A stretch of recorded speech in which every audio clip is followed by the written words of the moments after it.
नमस्कार, आप देख रहे हैं आज तक। आपके साथ मैं हूं अंजना ओम कश्यप। ड्रग्स का गोरख धंधा, रिया पर कसा शिकंजा। रिया की मुश्किलें बढ़ती जा रही हैं। एनसीबी की टीम आज दिन भर पूरे फॉर्म में थी। पहले उसने रिया के भाई शौविक को ड्रग्स के मामले में रिमांड पर लेने में कामयाबी हासिल की और अब रविवार को वो रिया से पूछताछ करेगी। ढेरों सवालों के जरिए रिया की ड्रग्स मंडली की पूरी तरह अब खुलासा होना बाकी है। रिया से पूछा जाएगा कि क्या वो ड्रग्स रैकेट का हिस्सा थी, क्या वो खुद ड्रग्स लेती थी और सुशांत को ड्रग्स देने में उनका कितना बड़ा किरदार था। ऐसे ही तमाम सवाल होंगे जिनके जवाब सुशांत केस का पर्दाफाश करने में मदद करेंगे। ये रिपोर्ट।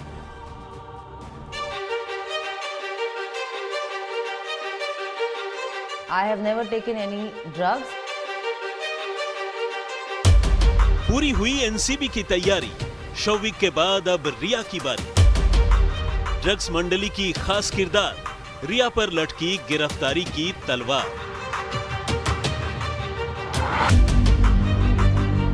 बयान भी रिया के खिलाफ, सबूत भी रिया के खिलाफ और हालात भी रिया के खिलाफ।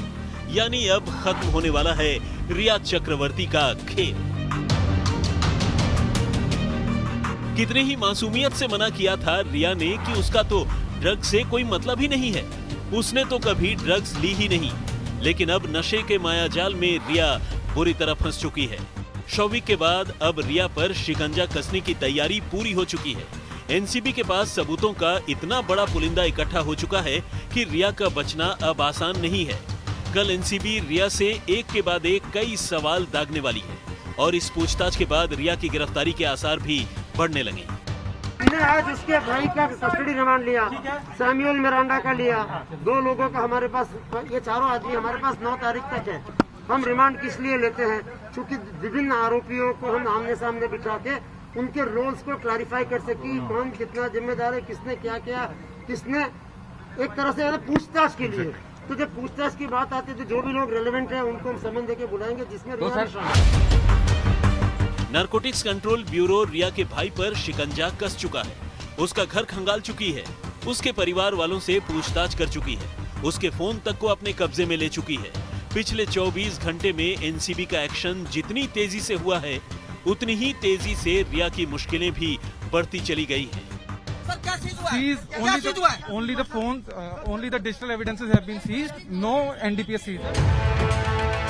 हर दूसरे दिन रिया की ड्रग्स मंडली की एक चैट सामने आ रही है जो साबित कर रही है कि रिया नशे की इस मायाजाल में कितनी बड़ी किरदार थी। इस तरह की चैट तो उन तमाम कड़ियों का एक हिस्सा भर है जिससे रिया का रिश्ता कई ड्रग पेडलर से जुड़ रहा है।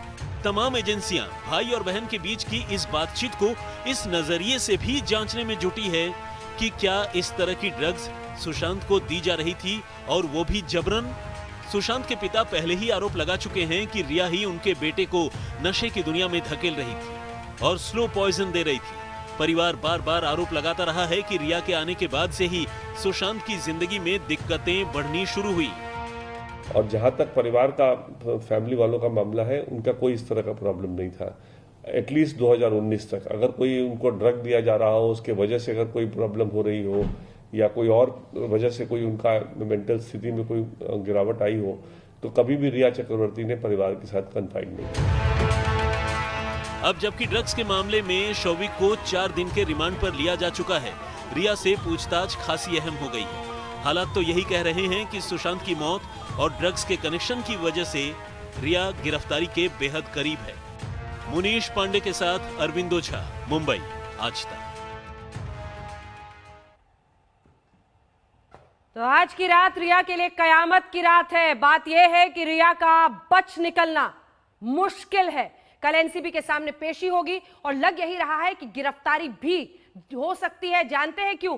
क्योंकि रिया के खिलाफ वही मामला है जो शौविक के खिलाफ है। सबूत से लेकर गवाह तक एकदम एक से हैं और एनसीबी ने तो कह भी दिया है कि रिया की पूछताछ शौविक, सैमुअल मिरांडा, दीपेश सावंत से आमने सामने बैठाकर होगी।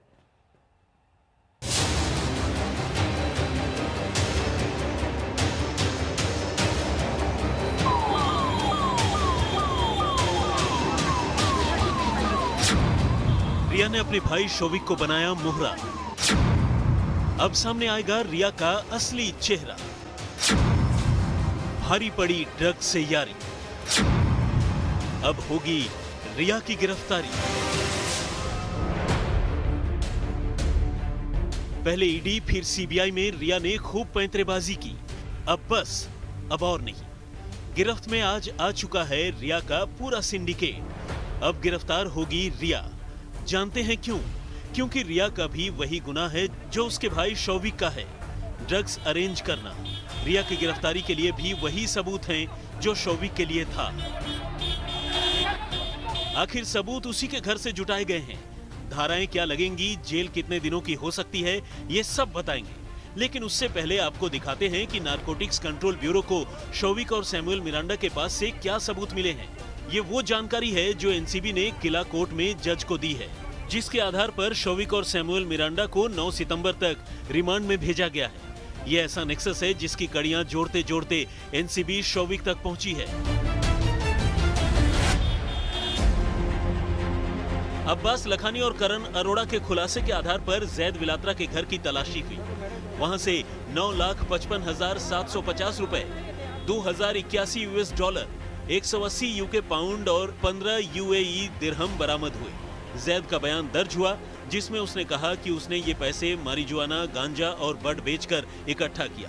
उसने कबूल किया कि बासित परिहार उससे ड्रग्स लेता था और फिर बासित ने बताया कि वो ये ड्रग्स जैद विलात्रा और कैजान इब्राहिम से शौविक चक्रवर्ती और सैमुअल मिरांडा के कहने पर लेता था। बासित इसके लिए पैसे credit card, cash, payment gateway के जरिए लेता था। अब्दुल बासित के बयान के आधार पर एनसीबी की धारा 8C, 20B, 27A, 28 और 29 लगाते हुए शौविक चक्रवर्ती को गिरफ्तार किया है। जी, अभी आपने जो धाराएं देखी वो शौविक के खिलाफ लगी हैं। क्यों लगी हैं? क्योंकि बासित के बयान में शौविक ड्रग्स की लेनदेन के दोषी पाए गए। और अब सुनिए, रिया पर भी यही धाराएं लगेंगी, क्योंकि बासित को शौविक ने फंसाया तो रिया को खुद उनका भाई फंसा गया। जानते हैं कैसे? वो ऐसे कि शौविक ने एनसीबी को दिए बयान में कहा है कि वो रिया के कहने पर ड्रग्स खरीदता था। वो ये भी बता गया कि लॉकडाउन में भी ड्रग्स खरीदा और पूरे 1 महीने के लिए खरीदा।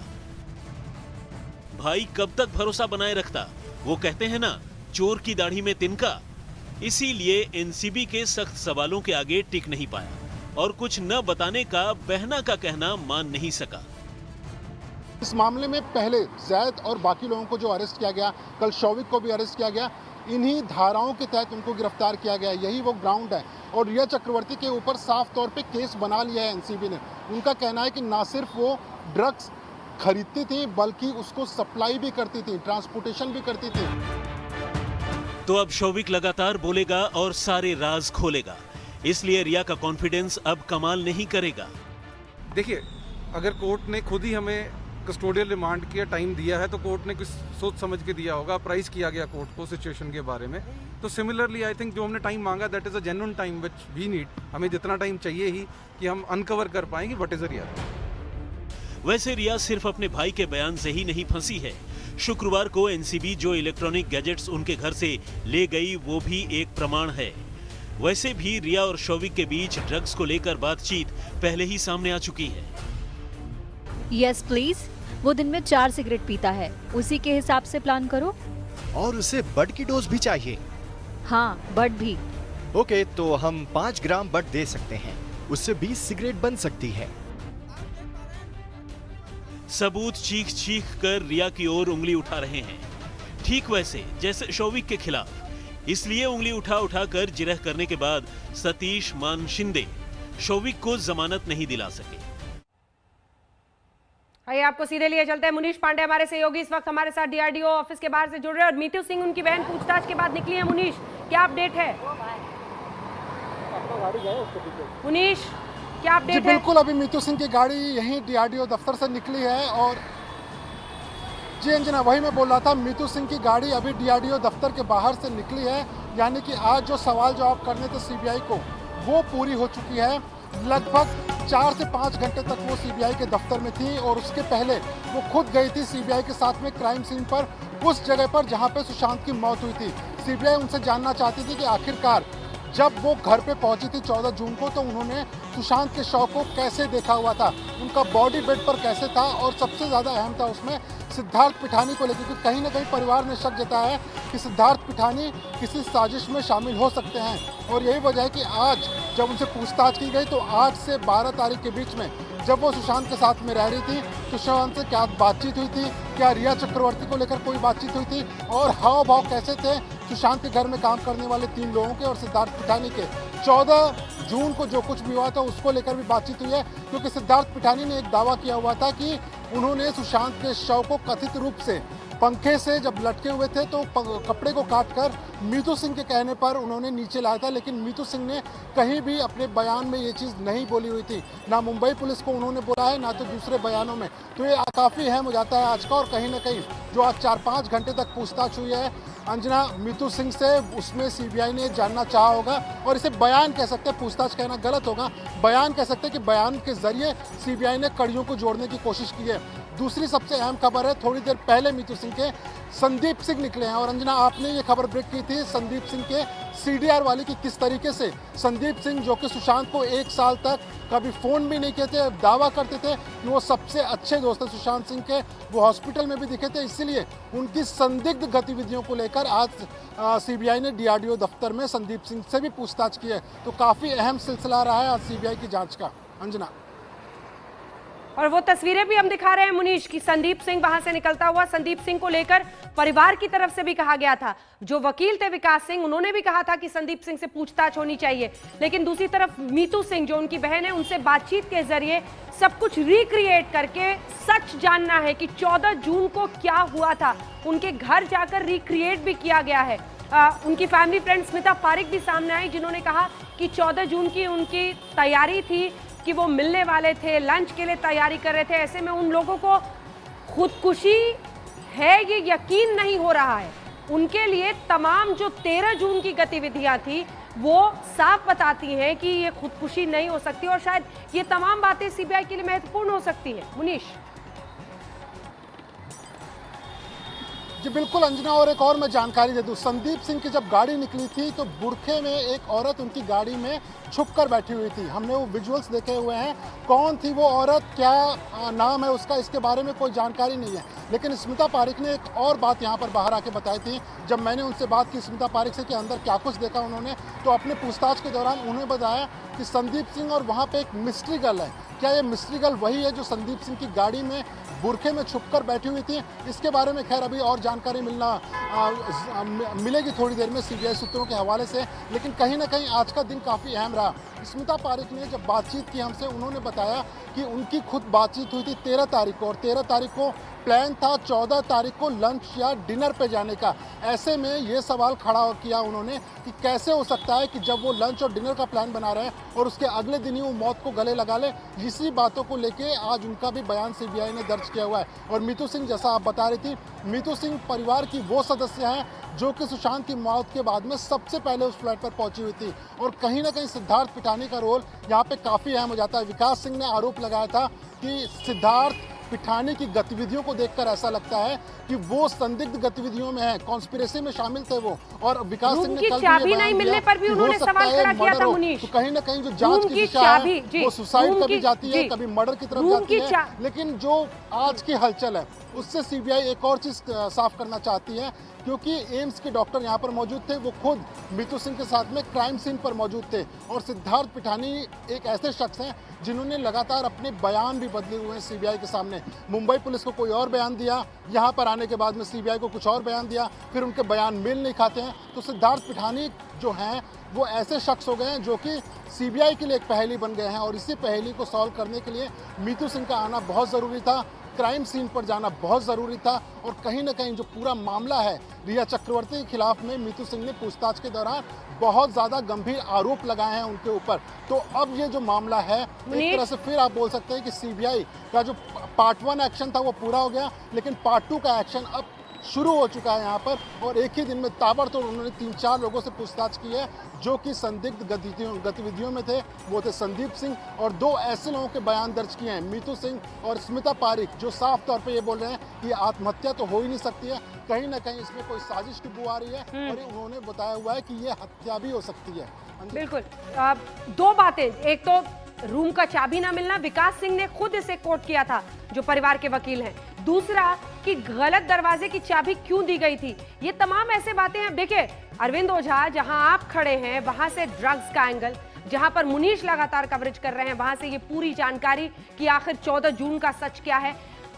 अभी भी इतने सवाल खड़े हो रहे हैं कि सीधा मामला तो ये है नहीं जैसा मुंबई पुलिस एक वक्त दिखाने की कोशिश कर रही थी। 65 दिन न जाने क्या कर रहे थे।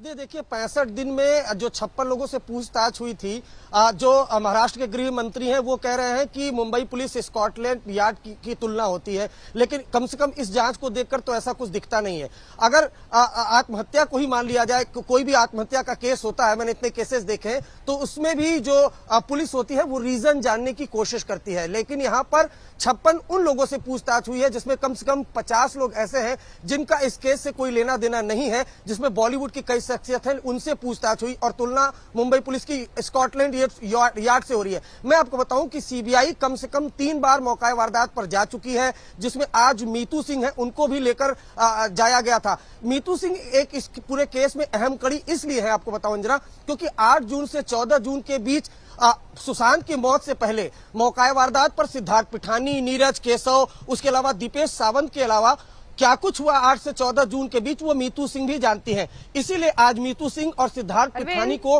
कन्फ्रंट कराया गया है सीबीआई के दफ्तर में, डीआरडीओ के दफ्तर में। आपको टोक रही हूँ, 1 सेकंड टोक रही हूँ। ये जो तस्वीरें मुनीश आपने भेजी हम दिखा रहे हैं, ये संदीप सिंह है और उनके साथ काले कपड़े में पूरा सिर विर ढककर कोई महिला है। मुनीश, संदीप सिंह ब्लू टोपी में और साथ में कोई महिला।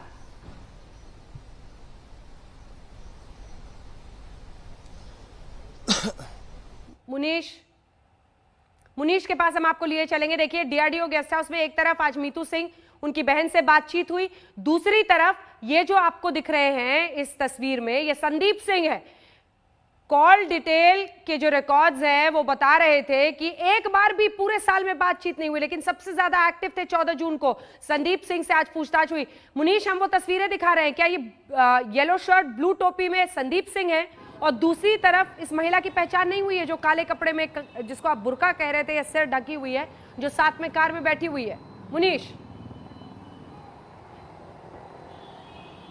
जी बिल्कुल, जो शख्स आपको दिख रहे हैं यही संदीप सिंह हैं, और जो मिस्ट्री गर्ल की बात यहाँ पर स्मिता पारिक कर गई थी, वो मिस्ट्री गर्ल यही महिला हो सकती हैं, ऐसी हमारे पास में खबर है।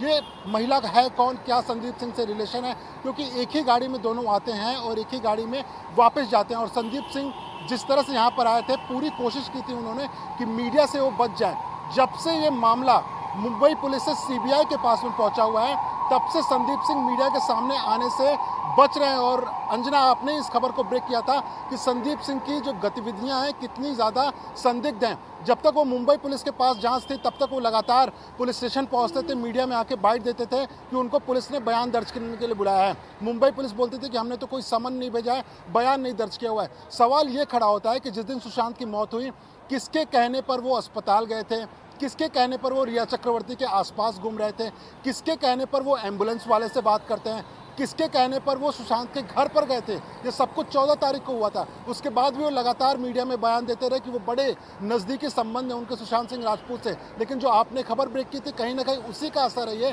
कि अब जांच एजेंसियों के रडार पर संदीप सिंह आ चुके हैं। पहली बार संदीप सिंह से किसी एजेंसी ने पूछताछ की है, और संदीप सिंह वो शख्स है जो कि पहले से ही फिल्मी सर्कल में थे। कभी डायरेक्टर, कभी प्रोड्यूसर, कई तरह की बातें उनके लिए सामने आती रही हैं। लेकिन जब से सीबीआई को गया था मामला, तब से वो बेहद शांत थे, मीडिया से बचने की कोशिश कर रहे थे। लेकिन कहीं ना कहीं आज उन्हें सीबीआई के सामने आना पड़ा, और अब सीबीआई उनसे जानना चाहेगी कि क्या कुछ उनके मन में चल रहा था, ये ऐसा क्यों कर रहे थे, क्या किसी के कहने पर कर रहे थे। इन सारे सवालों का जवाब देना पड़ेगा, और कहीं ना कहीं जांच में अहम कड़ी हो सकती है। बिल्कुल मुनीश, आप बने रहिए। अरविंद इशारा करें। अरविंद जल्दी से बताइए क्या करें। देखिए, मैं अंजना आपको एक बात बताता हूं, जो मुनीस बात कर रहे हैं और आपने भी संदीप सिंह के को लेकर जो खबर का खुलासा किया था, मैंने काफी संदीप सिंह के बारे में तहकीकात की। ये खबर चल रही है कि संदीप सिंह के साथ मिस्ट्री गर्ल है, लेकिन संदीप सिंह भी एक मिस्ट्री मैन है। जो जितनी हमें जानकारी मिली है, संदीप सिंह पर पहले भी विदेश में एक माइनर लड़की के साथ छेड़छाड़ का मामला चला था, जो काफी मीडिया की सुर्खियां बना था। और मुंबई की सर्किल में, खासकर बॉलीवुड की सर्किल में, संदीप सिंह खुद एक मिस्ट्री मैन है, जो मुझे जानकारी मिली है। फिलहाल अपने वो घर पर नहीं है, लेकिन जिस किरदार के घर पर है वो भी एक मिस्ट्री मैन है, क्योंकि नारकोटिक्स कंट्रोल ब्यूरो जब एनडीपीएस एक्ट की जांच कर रही थी अंजना, उस दौरान संदीप सिंह के बारे में काफी एनसीबी को भी जानकारी मिली है। तो अभी फिलहाल एनसीबी के रडार पर है, लेकिन बहुत मुमकिन है कि आने वाले दिनों में, हालांकि अभी तक कोई ऑफिशियल जानकारी नहीं मिली है, लेकिन हमारे जो लोकल सोर्स है और जितनी तहकीकात मैंने संदीप सिंह के बारे में की, संदीप सिंह भी एक मिस्ट्री वाला किरदार है। एनसीबी जब ड्रग्स एंगल की जांच कर रही थी, तो उस एंगल जो ड्रग पेडलर थे, वो रूट संदीप सिंह होते हुए गया था, लेकिन संदीप सिंह को फिलहाल एनसीबी ने शिकंजे में नहीं लिया है। लेकिन संदीप सिंह इस मुंबई में एक मिस्ट्री मैन का किरदार जरूर है, और शायद यही वजह कि आज सीबीआई ने उससे पूछताछ की और उसके साथ जो महिला पहुंची थी, वो अपना चेहरा ढका हुआ था, जिसके बारे में कहा जा रहा है कि वो मिस्ट्री वुमेन है। संदीप सिंह एक किरदार है जिसके बारे में आपने खुलासा किया था, और शायद इसी का नतीजा है कि मुंबई पुलिस ने संदीप सिंह को जैसे किरदार को दरकिनार किया था, लेकिन अब सीबीआई की नजर संदीप सिंह पर पड़ी है। बिल्कुल, आप दोनों का धन्यवाद हमारे साथ जुड़ने के लिए। बड़ी खबर यही है पूरे मामले में, संदीप सिंह से पूछताछ, मीतू सिंह उनकी बहन से बातचीत के जरिए सीन को रिक्रिएट करना। इधर शौविक तो गिरफ्तार है ही, अब रिया पर तलवार लटक रही है गिरफ्तारी की, क्योंकि कल हो सकती है एनसीबी की पूछताछ। एक ब्रेक के लिए हम रुक रहे, देखते रहिए आज तक। नमस्कार, मैं हूं अंजना ओम कश्यप। हमें उम्मीद है ये वीडियो आपको पसंद आया होगा। लेटेस्ट खबरों के लिए यूं ही देखते रहिए आज तक, और इस वीडियो के पसंद आने पर लाइक, शेयर एंड सब्सक्राइब करना ना भूलें।